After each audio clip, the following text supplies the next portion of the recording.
Guys day നമ്മള് gold shopping എല്ലാം കഴിഞ്ഞിട്ട് ഇറങ്ങുവാണ്. നമുക്ക് ഇനി വേറെ കുറച്ച് ഷോപ്പിംഗും കൂടെ ഉണ്ട്. ഹലോ ഗൈസ്, എന്നാണ്ട് വിശേഷം? എല്ലാവർക്കും സുഖമല്ലേ ഗൈസ്? അപ്പൊ നമ്മൾ ഇന്ന് ഗോൾഡ് പർച്ചേസിന് പോവുകയാണ് എറണാകുളത്ത്. അപ്പൊ നമുക്കിന്ന് കുറച്ച് അല്ലറ ചില്ലറ സാധനങ്ങൾ മേടിക്കാനുണ്ട് കല്യാണം പ്രമാണിച്ചുള്ള. അപ്പൊ നമുക്ക് പോയാലോ? അപ്പോൾ ഇതേ നമ്മൾ എറണാകുളത്ത് പോയിക്കൊണ്ടിരിക്കുവാണ്. ഞാനും അപ്പായും അമ്മയും ചേട്ടനും അനിയത്തിയും അതുപോലെ തന്നെ നമ്മുടെ കസിൻ ചേച്ചിയുമായിട്ടാണ് ഗോൾഡ് പർച്ചേസിന് പോകുന്നത്. എറണാകുളത്താണ് പോകുന്നത് കേട്ടോ. നമ്മൾ എറണാകുളത്ത് നിന്ന് എടുക്കുന്നത്. അപ്പോൾ ആക്ച്വലി നമുക്ക് പോകുന്ന വഴിക്ക് അമ്മയുടെ ഒരു ഫ്രണ്ടിനെ പിക്ക് ചെയ്യണം. അമ്മയുടെ ഫ്രണ്ടിൻ്റെ കെയർ ഓഫിലാണ് ആക്ച്വലി നമ്മൾ ആ ഒരു ഷോപ്പിൽ പോകുന്നത്. ആൻറ്റിയുടെ മോളുടെ കല്യാണം റീസെൻ്റ്ലി കഴിഞ്ഞിട്ടുണ്ടായിരുന്നു. അപ്പം ആൻറ്റിക്ക് അറിയാവുന്ന ഷോപ്പായതുകൊണ്ട് നമ്മൾ അവിടെ നിന്ന് തന്നെ എടുക്കാമെന്ന് വിചാരിച്ചു. കുറച്ചുകൂടെയൊക്കെ പണിക്കൂലി കുറച്ച് കിട്ടുമെന്നാണ് ആൻറ്റി പറഞ്ഞത്. അപ്പോൾ എന്തായാലും ഭയങ്കര എക്സൈറ്റഡ് ആണ്. എല്ലാവരും തന്നെ ഈഗേർലി വെയിറ്റിംഗ് ആണ് എന്തൊക്കെ ഡിസൈൻസ് ആണ് നോക്കേണ്ടതെന്നൊക്കെ ഉള്ളത്. അപ്പോൾ ആക്ച്വലി കുറേ ഡിസൈൻസ് മനസ്സിലുണ്ട്. പക്ഷെ ഞാനൊരു കാര്യം മനസ്സിൽ വിചാരിച്ചിട്ടുണ്ട്, അതായിരിക്കും എടുക്കുമെന്നുള്ള കാര്യത്തിൽ ഉറപ്പൊന്നുമില്ല. ഇപ്പം ട്രെൻഡിങ് ആയിട്ട് പല ഡിസൈൻസ് ഉണ്ടല്ലോ, ആൻറ്റിക് ഒക്കെയാണ് ട്രെൻഡിങ് ആയിട്ട് വരുന്നത്. പക്ഷേ ഏതായിരിക്കും നമ്മൾ എടുക്കുന്നുള്ള കാര്യങ്ങൾ അവിടെ ചെന്നിട്ട് മാത്രമേ പറയാൻ പറ്റത്തുള്ളൂ. അപ്പം നമുക്ക് പോവാം.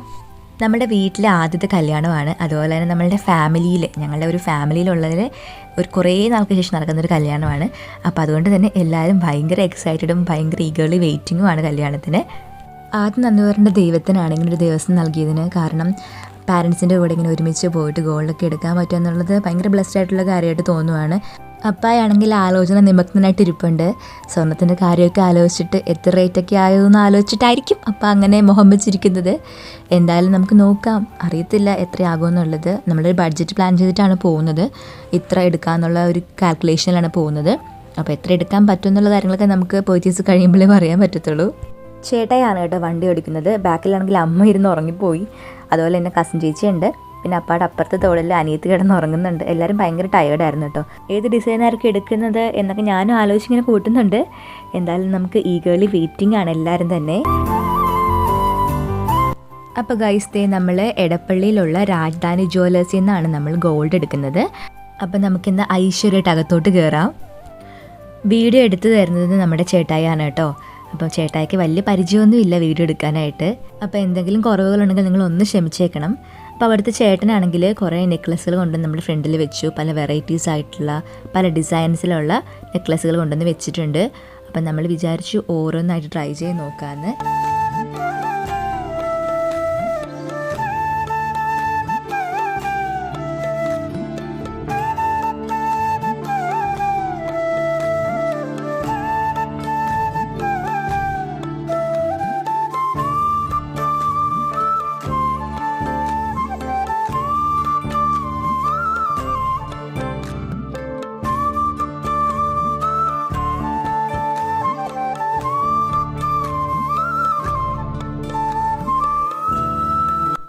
അപ്പോൾ ഗൈസ് ദേ എനിക്ക് ഈ ഒരു നെക്ലസ് ഇഷ്ടപ്പെട്ടു കേട്ടോ. നിങ്ങൾക്ക് ഇഷ്ടപ്പെട്ടെങ്കിൽ പറയണേ.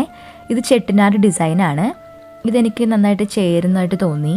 പക്ഷേ എനിക്കൊരൊറ്റ ഡൗട്ടേ ഉള്ളൂ, നമ്മുടെ മന്ത്രകോടിയായിട്ട് ഇത് യോജിച്ച് പോകുമോ എന്നൊരു സംശയമാണ് എനിക്കുള്ളത്. എന്തായാലും നമ്മുടെ കസിൻ ചേച്ചിക്കും അനിയത്തിക്കൊക്കെ ആ ഒരു മാല ഇഷ്ടപ്പെട്ടു, എനിക്ക് ചേരുന്നുണ്ടെന്ന് പറഞ്ഞു. അപ്പം നമുക്ക് എന്തായാലും അടുത്ത മാല ട്രൈ ചെയ്ത് നോക്കാം. ഇതെന്തായാലും ഒറ്റ നടക്കി പോകത്തില്ല ഈ ഒരു സ്വർണ്ണം എടുക്കുന്ന പരിപാടി. കാരണം നമ്മൾ ഒരുപാട് നെക്ലസ്സുകളൊക്കെ ട്രൈ ചെയ്താൽ മാത്രമേ നമുക്ക് കറക്റ്റ് മാച്ച് ആയിട്ടുള്ളത് കിട്ടത്തുള്ളൂ. അപ്പോൾ ഈ ഒരു മാല എന്ന് വെച്ചിട്ടുണ്ടെങ്കിൽ ടർക്കിഷ് ഡിസൈൻ മാലയാണ് കേട്ടോ. ഇതും എനിക്ക് ഇഷ്ടപ്പെട്ടു. എനിക്ക് തോന്നിയ കാര്യം എന്ന് വെച്ചിട്ടുണ്ടെങ്കിൽ ഈ ഒരു മാല എല്ലാ ഡ്രസ്സിൻ്റെയും കൂടെ പോകുന്നൊരു ടൈപ്പ് മാലയായിട്ട് തോന്നി. അതായത് സാരിയുടെ കൂടെയൊക്കെ ആണെങ്കിലും കുറച്ച് ട്രെൻഡിങ് കൈൻഡ് ഓഫ് നെക്ലസ് ആയിട്ടാണ് എനിക്ക് തോന്നുന്നത്. അപ്പം നമുക്ക് എന്തായാലും ഈ ഒരു മാല മാറ്റി വയ്ക്കാം. എന്നിട്ട് നമുക്ക് ബാക്കി നെക്ലസ്സുകളൊക്കെ ട്രൈ ചെയ്ത് നോക്കാം. നമ്മൾ പല ടൈപ്പ് നോക്കിയാൽ മാത്രമല്ലേ കറക്റ്റായിട്ടുള്ളത് കിട്ടത്തുള്ളൂ. അപ്പോൾ ഇത് നമ്മൾ വേറൊരു നെക്ലസ് ട്രൈ ചെയ്യുവാണ്. ഇത് വേറൊരു ടൈപ്പ് ഡിസൈനാണ് കേട്ടോ. നമ്മൾ ആദ്യം കണ്ട മാലയുടെ പോലെ തോന്നുമെങ്കിലും അതിനേക്കാളും കുറച്ചും കൂടെ വീതി കുറഞ്ഞ ടൈപ്പ് ഒരു മാലയാണ്. അത് കുഞ്ഞു കുഞ്ഞു കുഞ്ഞ് പൂക്കൾ പോലെ കണക്റ്റ് ആയിട്ടിരിക്കുന്ന ഒരു മാലയാണ്. ഇത് ഭയങ്കര സിമ്പിളായിട്ട് തോന്നി, പക്ഷെ നല്ല ഭംഗിയുണ്ട് കേട്ടോ. സിമ്പിൾ ആൻഡ് എലഗൻ്റ് ആയിട്ടുണ്ട്. നമുക്ക് എന്തായാലും നെക്ലസ് മാത്രം പോരല്ലോ, ലോങ് മാല കൂടെ വേണ്ടേ. അപ്പം നമ്മൾ ലോങ് മാല ആ ചേട്ടനെ കൊണ്ട് എടുപ്പിച്ചു. അപ്പം നമ്മളതും കൂടി ഇതിൻ്റെ കൂട്ടത്തിൽ ട്രൈ ചെയ്ത് നോക്കുവാണ് എങ്ങനെ ഇരിക്കുമെന്നുള്ളത്. അപ്പയ്ക്കാണെങ്കിൽ ആ ഒരു മാല ഇഷ്ടപ്പെട്ടതായിട്ടാണ് മുഖഭാവത്തിൽ നിന്ന് മനസ്സിലായത്. എനിക്കും വെച്ച് നോക്കിയിട്ട് ഇഷ്ടപ്പെട്ടു കേട്ടോ. എനിക്കിത് ശരിക്കും ഒരു ഡിഫറെൻറ്റ് എക്സ്പീരിയൻസ് ആണ് കേട്ടോ. ഞാൻ ഇങ്ങനെ സ്വർണ്ണക്കടയിൽ വന്നിട്ട് ഇങ്ങനെ വെച്ചൊന്നും നോക്കിയിട്ടില്ല. അപ്പയാണെങ്കിൽ പറയുന്നുണ്ട് ഈ മാല മാത്രം എടുത്താൽ മതിയോ, കമ്മലും അതുപോലെ തന്നെ വളയൊന്നും എടുക്കണ്ടേ എന്നിങ്ങനെ അപ്പ ചോദിക്കുന്നുണ്ട് എൻ്റെ അടുത്ത്. നമ്മുടെ കൂടെയുള്ളത് ഷീബാമയാണ്, എൻ്റെ കസിൻ ചേച്ചിയാണ്. അപ്പം ഞാനും ചേച്ചി ഏകദേശം സെയിം ടേസ്റ്റാണ് കേട്ടോ. അപ്പം ഞാനൊരു മാല തൊട്ടപ്പോൾ ചേച്ചി പറയുവാണ് നമുക്ക് രണ്ടുപേർക്കും സെയിം ടേസ്റ്റാണെന്ന് ഇങ്ങനെ പറയുമായിരുന്നു. കാരണം ഞാനൊരു മാല തൊടുന്നുണ്ടെങ്കിൽ അതിന് മുന്നേ ചേച്ചിയുടെ മനസ്സിൽ, ഷീബാമയുടെ മനസ്സിൽ ഇങ്ങനെ ഉള്ളൊരു മാലയായിരിക്കും ഞാൻ ആക്ച്വലി തൊടുന്നത്. അപ്പോൾ ഇങ്ങനെ പറയുമായിരുന്നു, ഈ ക്വസ്റ്റ്യൻ എനിക്ക് ഒരേപോലെയാണല്ലോ മനസ്സെന്ന്. അപ്പോൾ അത് നമുക്ക് വേറൊരു മാല കണ്ടു, ആ മാല കൊണ്ടുവരാമെന്ന് ചേട്ടൻ പറഞ്ഞു. പക്ഷേ അത് വെച്ച് നോക്കിയപ്പോൾ എനിക്ക് മനസ്സിലായൊരു കാര്യം, അത് പിരിഞ്ഞ് പിരിഞ്ഞ് പോകുന്ന ടൈപ്പ് മാലയായിരുന്നു കേട്ടോ. അപ്പം നമ്മളുടെ വലിയ മാലയുടെ ഇടയ്ക്ക് ആ ഒരു മാല ഇട്ടപ്പോൾ, ആക്ച്വലി നമുക്ക് ആ 2 മാലയുടെയും ഇടയ്ക്കൊരു മാല വേണമല്ലോ, അപ്പോൾ അതിട്ടപ്പോൾ ഇങ്ങനെ പിരിഞ്ഞ് പിരിഞ്ഞ് പോകുന്നതായിട്ട് തോന്നി. അപ്പോൾ എനിക്കത് അത്ര നന്നായിട്ട് തോന്നിയില്ല. അപ്പോൾ അതുകൊണ്ട് നമ്മളത് വേണ്ടെന്ന് വെച്ചു.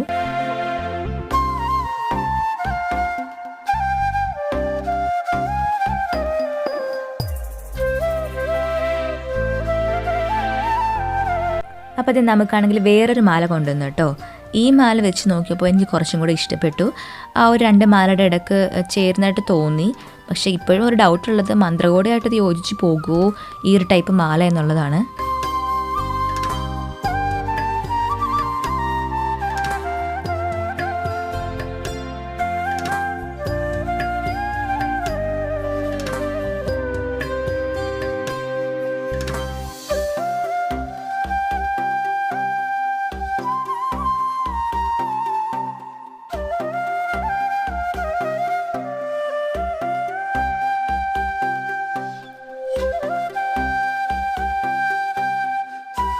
ഇപ്പോൾ എടുത്ത മാലയാണെന്നുണ്ടെങ്കിൽ അത് ഇൻഡിവിജ്വലി നല്ലതാണ്. പക്ഷേ ആ 2 മാലയുടെയും കൂടെ ഇടയ്ക്ക് ഇട്ടപ്പോൾ അത് തമ്മിൽ ചേരാതെയായി.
അപ്പോൾ ഗൈസ് നമ്മൾ നേരത്തെ മാറ്റി വെച്ച് ടർക്കിഷ് ഡിസൈനുള്ള മാല നമ്മൾ ഒന്നും കൂടെ വെച്ച് നോക്കിയിട്ട് അതിന് ചേർന്ന ലോങ് മാല വെച്ച് നോക്കുവാണ്.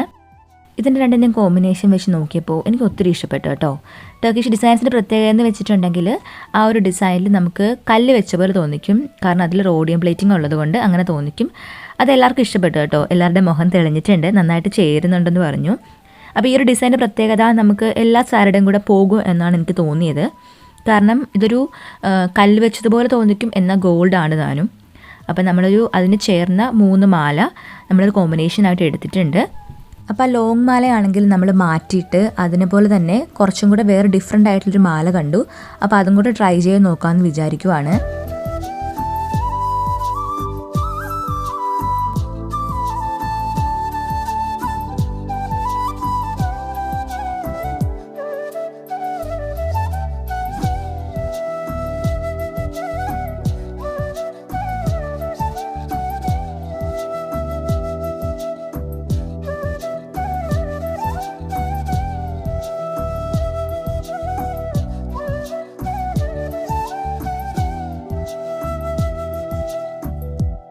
ഈ പെൺപിള്ളേരെയും കൊണ്ട് സ്വർണ്ണക്കടയിലും അതുപോലെ തന്നെ തുണിക്കടയിലും പോകരുതെന്ന് പറയുന്നുള്ള റീസൺ എന്താണെന്നുള്ളത് എനിക്ക് ഇപ്പോഴാണ് മനസ്സിലായത്.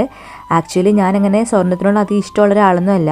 കാരണം പണ്ട് ഞാൻ കുഞ്ഞായിരുന്ന സമയത്ത് ഒരു 4ാം ക്ലാസ്സിലൊക്കെ പഠിക്കുന്ന സമയത്ത് എൻ്റെ അമ്മയുടെ ഒരു കമ്മൽ, സ്വർണ്ണക്കമ്മൽ എനിക്ക് ഇടാൻ തന്നിട്ടുണ്ടായിരുന്നു. അപ്പം അത് ഞാൻ അറിയാണ്ട് എൻ്റെ കാതിൽ നിന്ന് പോയി. അതേപോലെ എനിക്ക് സ്വർണ്ണം ഇടാൻ ഭയങ്കര പേടിയായിരുന്നു. അതിനുശേഷം ഇപ്പോഴാണ് നമ്മൾ സ്വർണ്ണം ഇടുന്നത്. അപ്പം ഞാൻ കമ്മലാണെങ്കിലും സാധാരണ സ്റ്റഡ് അങ്ങനെയൊക്കെ ഇടുന്നത്. സ്വർണ്ണത്തിൻ്റെ ഇടാറേ ഇല്ല. അപ്പോൾ നമ്മൾ ഏകദേശം നമ്മളുടെ ഗോൾഡ് ഫൈനലൈസ് ചെയ്തിട്ടുണ്ട് മാലയൊക്കെ. അപ്പോൾ നമുക്കിനി വളകളും അതുപോലെ തന്നെ കമ്മലൊക്കെ ഒന്ന് നോക്കണം. അവിടുത്തെ ചേട്ടനാണെങ്കിൽ നമ്മുടെ കയ്യിലൊരു മോയ്സ്ചറൈസിങ് ക്രീം തരുന്നുണ്ട്, വള നമുക്ക് പെട്ടെന്ന് സോഫ്റ്റായിട്ട് തന്നെ ഊരിയെടുക്കാൻ വേണ്ടിയിട്ട്.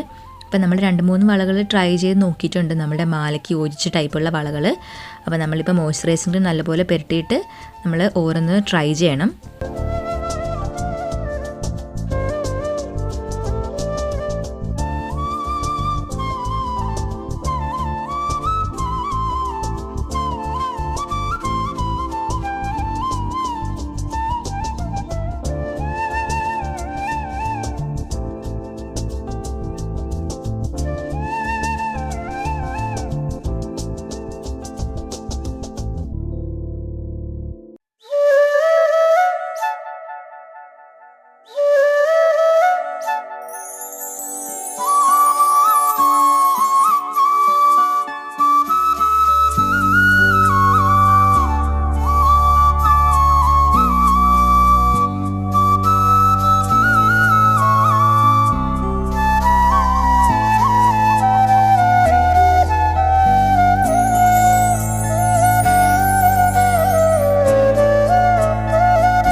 അപ്പോൾ ഗൈസ് നമ്മൾ ഫൈനലൈസ് ചെയ്ത മാലയും അതുപോലെ കമ്മലും അങ്ങനെ നമ്മുടെ എല്ലാ ഓർണമെൻറ്റ്സും സെറ്റ് ചെയ്ത് കാണിച്ചു തരാം. അപ്പോൾ നമ്മൾ സെലക്ട് ചെയ്തിരിക്കുന്നത് ടർക്കിഷ് ഡിസൈനാണ് കേട്ടോ. ഞാൻ നേരത്തെ പറഞ്ഞില്ലേ ടർക്കിഷ് ഡിസൈൻ്റെ പ്രത്യേകതയെ പറ്റിയിട്ട്. അപ്പോൾ അത് ശരിക്കും പറഞ്ഞു കഴിഞ്ഞാൽ കുറച്ചും കൂടി ട്രെൻഡിങ് ആണെന്ന് തോന്നുന്നു ഇപ്പോൾ. അപ്പോൾ എനിക്കാണെങ്കിൽ ഇഷ്ടപ്പെട്ടത് ടർക്കിഷാണ് ആൻറ്റിക്കിനേക്കാളും.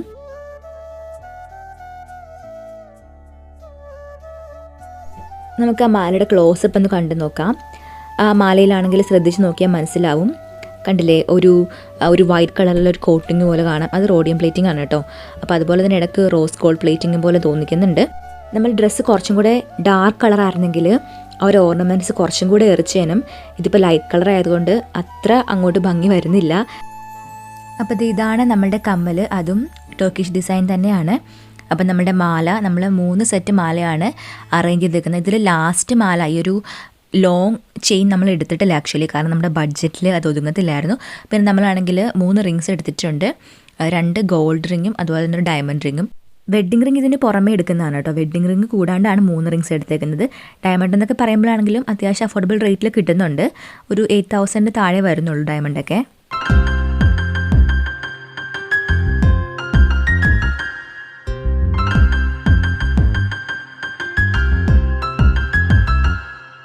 അപ്പൊ ഞാനിപ്പോ ഉള്ളത് എടപ്പള്ളി രാജധാനി ഗോൾഡ് ആൻഡ് ഡയമണ്ട്സിലാണ് ഉള്ളത്. അപ്പൊ നിങ്ങൾക്ക് ആർക്കെങ്കിലും ഗോൾഡ് പർച്ചേസ് ചെയ്യാൻ നോക്കുന്നുണ്ടെങ്കിൽ, വെഡിങ്ങിന്റെ ഭാഗമായിട്ട് നോക്കുന്നുണ്ടെങ്കിൽ നിങ്ങൾക്ക് എടപ്പള്ളിയിൽ വിസിറ്റ് ചെയ്യാം. കുറെ സെന്റേഴ്സ് ഉണ്ട് പല സ്ഥലങ്ങളിലായിട്ട്. എവിടെയൊക്കെയാണ് നമുക്കുള്ളത്? പൂച്ചാക്കലും മുഹമ്മയിലും ഉണ്ട്. അപ്പം ഇവിടെ എറണാകുളത്തുള്ളവർക്കൊക്കെ എടപ്പള്ളിയിൽ വിസിറ്റ് ചെയ്ത് നോക്കാം. ഒത്തിരി കളക്ഷൻസ് ഉണ്ട് ഇവിടെ. ഡയമണ്ട്സ് ആണെങ്കിലും അതുപോലെ തന്നെ ഗോൾഡ് ആണെങ്കിലും പല വെറൈറ്റീസ് ഉണ്ട്. അപ്പൊ നിങ്ങൾക്ക് ഇഷ്ടപ്പെട്ട ഏതാണോ അത് നോക്കിയിട്ട് അതനുസരിച്ചിട്ട് നമുക്ക് ബഡ്ജറ്റ് ഫ്രണ്ട്ലി ആയിട്ട് അവർ പണിക്കൂലിലേക്ക് കുറച്ച് നമുക്ക് എന്തായാലും പർച്ചേസ് ചെയ്യാൻ വേണ്ടിയിട്ട് പറ്റും. ഉറപ്പായിട്ട് ട്രൈ ചെയ്ത് നോക്കണം, വിസിറ്റ് ചെയ്യാൻ മറക്കരുത്. ഓക്കെ. അപ്പോൾ ഗൈസ് നമ്മൾ ഗോൾഡൊക്കെ ഫൈനലൈസ് ചെയ്തതിന് ശേഷം നമ്മൾ വിശന്ന് കത്തി നിൽക്കുന്നതുകൊണ്ട് അടുത്തുള്ള റെസ്റ്റോറൻറ്റിൽ ഫുഡ് കഴിക്കാൻ വേണ്ടി വന്നേക്കുവാണ്. അപ്പൊ ഇതേ നമ്മള് ഫുഡ് കഴിക്കാൻ വേണ്ടിയിട്ട് മലബാർ റെസ്റ്റോറന്റിൽ വന്നേക്കുവാണ്. നമ്മൾ ഗോൾഡ് എടുക്കാൻ വേണ്ടിയിട്ട് സെറ്റ് ചെയ്തിട്ടുണ്ടല്ല. നമ്മളിനി പേയ്മെന്റ് ചെയ്യാൻ പോകുന്ന ഒരു ഗ്യാപ്പിന്റെ ടൈമിൽ നന്നായിട്ട് വിശന്നു. അപ്പൊ നമ്മൾ കഴിക്കാൻ വേണ്ടി വന്നേക്കുവാണ് ഫാമിലി ആയിട്ട്. ഇവിടെ എല്ലാരും ഉണ്ട്. നമ്മുടെ ചേച്ചിയുണ്ട്, എന്റെ കസിൻ ചേച്ചിയാണ്. ഒരു ഹായ്മുണ്ട്. ചേച്ചിയുടെ പേര് ഷീബ എന്നാണ്. എന്റെ സ്വന്തം കസിൻ ചേച്ചിയാണ്. ഇത് നമ്മുടെ അമ്മയുടെ ഓഫീസിൽ വർക്ക് ചെയ്യുന്ന ആജിയാണ്. അതിന്റെ പേര് അതിന്റെ പേര് തങ്കമണി എന്നാണ്. അമ്മയുണ്ട്. ഒരു ഹായ് പറഞ്ഞ ഇവിടെ അപ്പയുണ്ട്. ഇവിടെ നമ്മുടെ ചേട്ടനും അതുപോലെ തന്നെ അനിയത്തിയും. അപ്പോൾ ഗൈസ് അപ്പായാണെങ്കിൽ ഊണാണ് ഓർഡർ ചെയ്തത്. അപ്പായും അമ്മയും കൂടെ ഒരു ഊണ് മേടിച്ചിട്ട് ഷെയർ ചെയ്യാമെന്ന് വിചാരിച്ചു. കാരണം ഒരുപാട് ഉണ്ടായിരുന്നു, അമ്മയാണെങ്കിൽ ഒരു ഇത്തിരി കഴിക്കത്തുള്ളൂ. അപ്പം നമുക്കൊന്ന് ട്രൈ ചെയ്ത് നോക്കാം. നമ്മളാണെങ്കിൽ ബീഫ് ബിരിയാണി ഓർഡർ ചെയ്തത്. ഞാനും ചേട്ടനും ബീഫ് ബിരിയാണിയാണ്. അതുപോലെ തന്നെ ഷീബാമ്മയും ആൻറ്റിയും ബിരിയാണി തന്നെ ഓർഡർ ചെയ്തത്. അപ്പം ഞാനും ചേട്ടനും കൂടെ ഷെയർ ചെയ്തെടുക്കുവാണ്. കാരണം ആ ഒരു പാത്രത്തിലുള്ളത് 2 പേർക്ക് കൂടുതൽ കഴിക്കാനുണ്ട്. അനിയത്തി ആണെങ്കിൽ ഷെസ്വാൻ നൂഡിൽസ് ഓർഡർ ചെയ്തത് കേട്ടോ. പക്ഷെ അത് വന്നില്ല. നമ്മുടെ ബിരിയാണിയും അതുപോലെ തന്നെ ഊണുമാണ് ആദ്യം വന്നത്. അപ്പോൾ അവരാണെങ്കിൽ ഇങ്ങനെ വെയിറ്റിംഗ് ആണ്.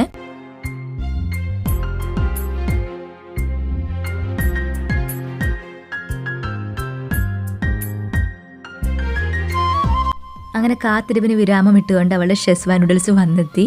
അവളാണെങ്കിൽ എല്ലാവരും കഴിക്കുന്നത് നോക്കി നിൽക്കുമായിരുന്നു കേട്ടോ. പാവം വിശന്ന് കത്തിയിരിക്കുമായിരുന്നേ. ഫുഡിൻ്റെ ടേസ്റ്റ് ആണെങ്കിൽ നമ്മൾ എക്സ്പെക്ട് ചെയ്ത് അത്രയും മീറ്റ് ചെയ്തില്ല. അതുപോലെ തന്നെ അനിയത്തിയുടെ നൂഡിൽസ് ആണെങ്കിലും നമ്മൾ കഴിച്ചിട്ടുള്ളത് വെച്ച് നോക്കാനാണെങ്കിൽ അത്ര എക്സ്പെക്റ്റേഷൻ മീറ്റ് ചെയ്തില്ല. അപ്പോൾ ഗൈസ് നമ്മളാണെങ്കിൽ തിരിച്ച് നമ്മൾ രാജധാനിയിലെത്തി. നമുക്ക് ഗോൾഡ് പേയ്മെൻ്റ് ഒക്കെ ചെയ്യാൻ വേണ്ടിയിട്ട് നമ്മളാണെങ്കിൽ 8 വളകൾ എടുത്തിട്ടുണ്ട്. അതിലൊരു വലിയ കാപ്പുണ്ട്, അത് അമ്മയുടെ കാപ്പാണ് കേട്ടോ. അമ്മ എനിക്ക് വേണ്ടിയിട്ട് മാറ്റി വെച്ചതാണ് കല്യാണത്തിന് വേണ്ടിയിട്ട്. അപ്പൊ ഗൈസ് നമ്മള് ഗോൾഡ് ഷോപ്പിംഗ് എല്ലാം കഴിഞ്ഞിട്ട് ഇറങ്ങുവാണ്. നമുക്ക് ഇനി വേറെ കുറച്ച് ഷോപ്പിംഗും കൂടെ ഉണ്ട്. അപ്പോൾ നമുക്ക് ലോങ് മാല എടുക്കാൻ പറ്റാത്തത് കൊണ്ട് അതുപോലത്തെ നമുക്ക് ഗോൾഡ് കവറിങ് ഉള്ള ഓർണമെൻറ്റ് നോക്കാൻ വേണ്ടി നമ്മൾ വന്നേക്കുവാണ് ഗുഡ്വിൽ കളക്ഷൻസിൽ. പക്ഷെ നമ്മളിവിടെ വന്നതിന് ശേഷം ഇവിടുത്തെ ഓർണമെൻറ്റ്സിൻ്റെ ഒക്കെ റേറ്റ് നോക്കിയപ്പോൾ സത്യം പറഞ്ഞു കഴിഞ്ഞാൽ ഗോൾഡിനേക്കാളും റേറ്റ് കൂടുതൽ റോൾഡ് ഗോൾഡിനാണെന്ന് തോന്നിപ്പോയി. കാരണം നല്ല കളക്ഷൻസ് ഉണ്ട്, പക്ഷേ ഭയങ്കര റേറ്റാണ് കേട്ടോ. അപ്പോൾ അതുകൊണ്ട് തന്നെ നമ്മളെല്ലാം ഇങ്ങനെ കണ്ട് ആസ്വദിച്ച് ഓരോന്നിൻ്റെ പ്രൈസൊക്കെ നോക്കിയതിന് ശേഷം നമ്മൾ ഡിസൈഡ് ചെയ്തു ഇവിടുന്ന് എടുക്കേണ്ട, നമുക്ക് വേറെ വല്ല കടയിൽ നിന്ന് എടുക്കാമെന്ന് വിചാരിച്ചു. അപ്പോൾ നമ്മൾ അതുകൊണ്ട് അവിടെ നിന്ന് ഇറങ്ങി. അപ്പോൾ നമ്മളിപ്പോൾ ചേർത്തലയ്ക്ക് പോവുകയാണ്, നമ്മൾ വീട്ടിലേക്ക് പോവുകയാണ്. അപ്പോൾ അവിടുത്തെ ഒരു ഷോപ്പിൽ നിന്ന് എടുക്കാമെന്ന് വിചാരിച്ചു.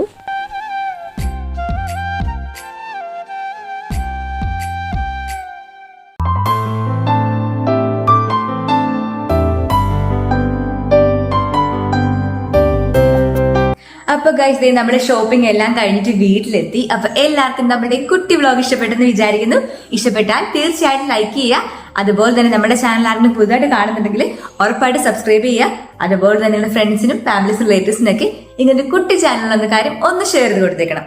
അപ്പോൾ കിടിലൻ വീഡിയോ ആയിട്ട് വീണ്ടും കാണാം. അതുവരേക്കും tata, take care, and Sannu signing of.